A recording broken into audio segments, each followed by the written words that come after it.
안녕하세요. SPI 고병기 편집장입니다. K리츠 위클리 전해드리도록 하겠습니다. 1월 둘째 주 K리츠 위클리 소식인데요. 새해 첫 주 상승세로 출발했던 한국 리츠 시장은 한 주 만에 하락세로 전환됐습니다.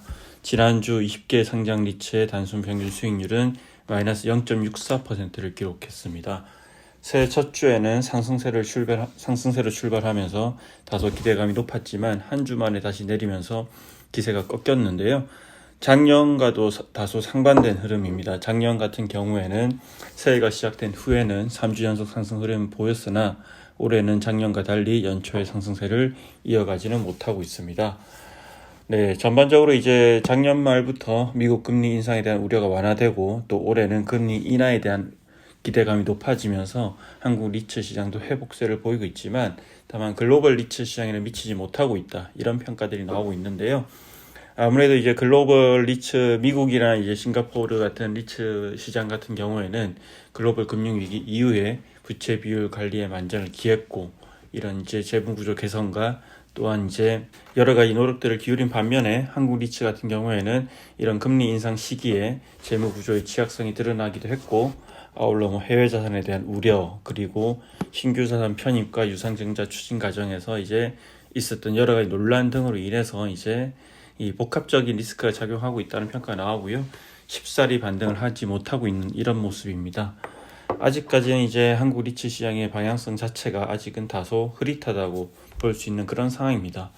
이제 물론 이제 리츠 시장만 부진한 것은 아닙니다. 이제 지난 한 주 동안 코스피 지수도 2.05% 내렸기 때문에 오히려 리츠보다 더 큰 폭으로 내렸고요.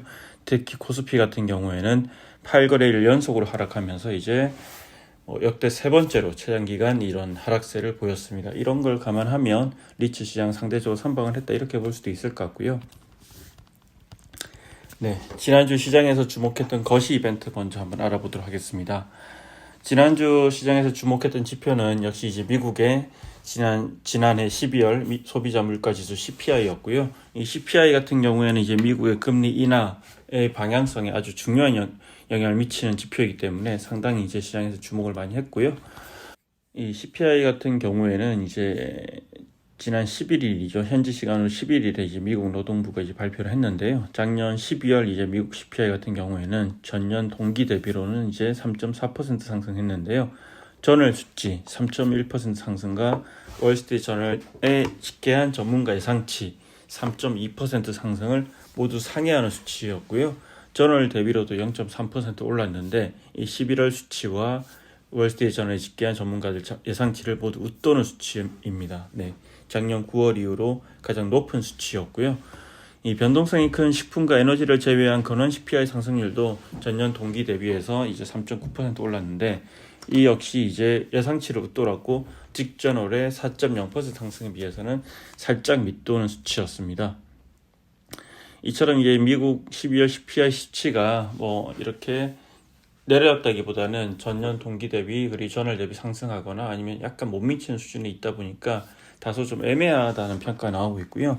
실제로 전문가들의 의견도 이제 분분합니다. 예상치를 크게 벗어나지 않는 수준이기 때문에 이제 미국 연준의 금리 인하가 시장이 기대하는 방향대로 진행될 것이라는 의견도 있고 또 한편으로는 이제 미국의 인플레이션이 여전히 높은 수준이라는 점을 다시 한번 확인했다면서 이제 금리 인하 시점이 늦춰질 수도 있다는 의견도 있습니다. 네, 아직까지는 좀 이렇게 이제 전반적으로 미국 금리 인하와 관련해서는 좀 더 신중하게 이렇게 볼 필요는 있는 것 같습니다. 네, 개별 리츠 소식들을 좀 살펴보도록 하겠습니다. 네. 앞서 이제 새해 첫 주에 긍정적인 분위기를 이어가지 못했다고 말씀드렸는데요. 실제로 이제 지난주 20개 상장 리츠 중에서 16개 리츠가 하락을 하고 4개 리츠가 상승을 했습니다. 전주와는 이제 분위기가 180도 달라진 그런 모습이고요. 가장 큰 폭으로 하락한 리츠는 신한 서부 T&D 리츠였고 한 주 동안 2.72% 내렸습니다. 지난주에 이제 상승세를 보였던 이제 이지스 레지던스 리츠 같은 경우에도 2% 이상의 낙폭을 보이면서 한 주 만에 하락세로 전환됐고요. 이 외에는 이제 코랑코 라이프 인프라 리츠, SK 리츠, 롯데 리츠, NH 오른 리츠, 하나 리츠 등이 1% 이상 내리면서 비교적 큰 폭으로 하락을 했습니다. 2주 연속으로 가장 큰 폭으로 올랐던 KB스타 리츠도 주춤했는데요. KB스타 리츠 같은 경우에는 지난 한 주 동안 0.73% 하락을 했습니다. 반면 이제 아직 주가가 2,000원대에 머물러 있는 이제 마스턴 프리미어 리츠와 미래에셋 글로벌 리츠가 지난주에 각각 2.54%와 1.84% 오르면서 비교적 큰 폭으로 상승을 했습니다. 미래에셋 글로벌 리츠와 마스턴 프리미어 리츠 같은 경우에는 작년에 각각 27.03% 그리고 26.65% 하락하면서 SK 리츠 다음으로 많이 떨어졌던 리츠인데요. 그간 낙폭이 컸던 두 리츠 같은 경우 이 두 리츠는 이제 새해 들어서는 2주 연속으로 상승세를 보이고 있습니다. 네, 그리고 이 얘기 좀 해보겠습니다. 작년 이제 리츠들의 우선주 투자 관련해서 좀 얘기를 해보겠는데요. 작년에 이제 상장 리츠들의 오피스 우선주 투자 상당히 많았습니다. 이제 시장에 오피스 우선주 물량이 워낙 많이 쏟아졌고 또 우선주 투자 찾기 쉽지 않은 상황이다 보니까 상장 리츠를 투자자로 유치하려는 움직임들이 많이 나타났고 코란코 자산신탁이 3호 리츠로 인수한 서울 서초동에 위치한 마제스타 시티 타워 1 같은 경우에는 코란코 라이프 인프라 리츠가 우선주 230억 원을 투자했고 또 미래에셋 맵스 리츠도 우선주 109억 원을 투자하기도 했습니다. 미래에셋 맵스 리츠 같은 경우에는 이제 마제스타 시티 타워 1 이전에도 KG 타워라고 강남에 위치한 오피스 빌딩인데 여기 우선주에도 10억 원을 투자한 사례가 있습니다. 이 외에도 KB스타 리츠 같은 경우에는 싱가포르계 운용사인 캐펠 자산운용이 인수한 서대문역 인근의 시티뱅크센터 우선주에도 투자할 계획입니다. 이 외에도 NH프라임 리츠라든지 그리고 마스턴 프리미어 리츠 같은 상장 리츠들도 우선주 투자를 하겠다고 이제 밝힌 상황이긴 하고요. 아직 이뤄지진 않았지만 계속해서 우선주 투자 기회를 노릴 것 같습니다. 또 올해 역시 이제 상장 리츠들 오피스 우선주 투자 동향을 좀 주목해 볼 필요가 있을 것 같은데요. 지난해부터 소화되지 않은 오피스 우선주 매물들이 여전히 많이 남아 있고 또한 이제 최근에 오피스 시장에 매물들이 계속 출회되고 있기 때문에 앞으로 우선주 매물이 더 쏟아질 가능성이 있습니다. 실제 이제 상장 리츠 중에서도 앞서 말씀드린 대로 마스턴 프리미어 리츠와 KB스타 리츠뿐만 아니라 이런 NH프라임 리츠 같은 경우가 우선주 투자를 준비를 하고 있습니다. NH프라임 리츠 같은 경우는 지난해 이제 삼성 STS 타워를 매각하면서 이제 해소한 투자 원본 150억 원이 남아 있는데요. 이걸 활용해서 이제 오피스 우선주에 투자할 예정이고요. 실제 그동안 이제 NH프라임 리츠 같은 경우에는 여러 이제 오피스 우선주 투자를 검토를 했습니다. 마제스타 시티 타워 1이라든지 삼성 STS 타워, K스퀘어 시티, 아크플레이스 그리고 A 플러스 에셋 타워 등 현재 시장에 나와 있는 오피스 우선주 투자를 계속 검토를 했고요. 우선 이 중에서 가장 유력한 것은 역삼역에 위치한 아크플레이스 투자가 가장 유력한 후보군으로 꼽힙니다. NH프라임 리츠가 추구하는 프라임 오피스 투자 전략과 가장 부합하는 자산이기 때문인데요.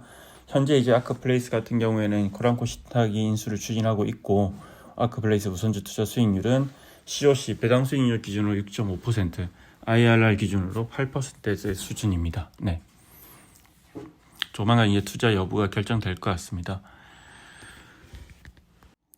그리고 미래에셋 맵스 리츠도 현재 이제 우선주 투자를 아까 추진하고 있다고 말씀드렸는데요. 마제스타 시티 타워 1 투자를 준비하고 있고 이를 위해서 이제 유상증자를 추진하고 있는데 지난주에 이제 유상증자 조달 규모가 최종 확정이 됐습니다. 이제 미래에셋 맵스 리츠 같은 경우에는 지난 9일에 유증 발행가를 2,680원으로 확정을 했고요.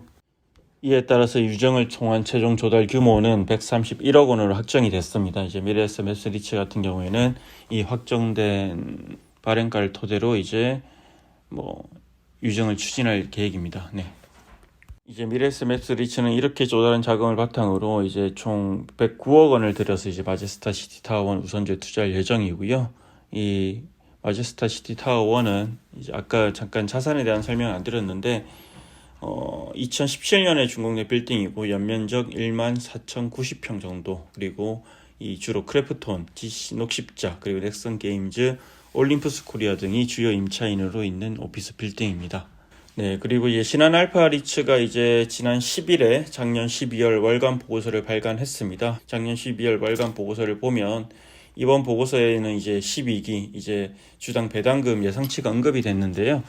12기 주당 배당금에는 이제 지난해 매각한 용산 더 프라임타워 매각 차익에 따른 더 특별 배당이 반영이 됩니다. 네, 신한 리츠 운용에서 예상하는 이제 신한 알파 리츠의 12기 예상 주당 배당금 같은 경우에는 642원입니다. 2원이고요.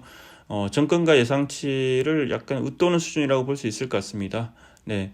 관련해서 이렇게 이제 증권사에서도 예상치를 내놓은 바 있는데, 이경자 삼성증권연구원 같은 경우에는 이제 신한 알파 리츠의 12기 주당 배당금을 640원으로 예상한 바 있고요. 상당히 이제 뭐 신한 알파 리츠에서 밝힌 수준과 유사한 수준입니다. 그리고 이제 NH투자증권의 이현상 연구원 같은 경우에는 595원으로 전망한 바 있는데요. 이것보다는 다소 높은 수준이라고 볼 수 있을 것 같습니다.